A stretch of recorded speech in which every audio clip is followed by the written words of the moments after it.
So today we have Barla hosting on Notion Answers, asking, how can I filter rollup? How can I filter rollups to show only the most recently created record? And then he or she expanded that, I'm trying to create a rollup property that display only the most recent status from a related object. So it could be more than one, but he only wants to display the latest one. So here I've created an example. I have a parent database and a children database. So all these children belongs to parent 1.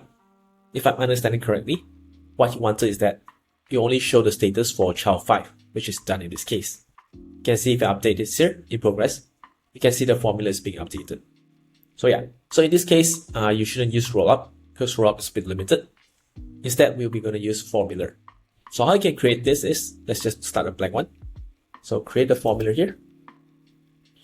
So what we want to do is that we want to play around with this child property we have here.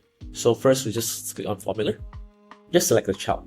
So by default, it's going to show the same thing. And then notice that it actually shows like 1, 2, 3, 4, 5. So by default, Notion actually already sequenced them based on their creation date. So what we can do is we're going to use something called reverse. Reverse. And now you can see that it's showing from 5 to 1. And then I'm going to do, we only want the first item. So I'm going to do dot first. That's it. So now we're going to get child 5. But assuming that you want to see the status, what you can do is just do dot, and then you can see Notion is suggesting you which property you want. So in this case, we just select status, and that's it. We get the progress status here. So of course, you can do even more advanced things. If you want to learn more, I recommend you watch this Thomas Frank video that teaches you how to use the map formula for Notion 2.0.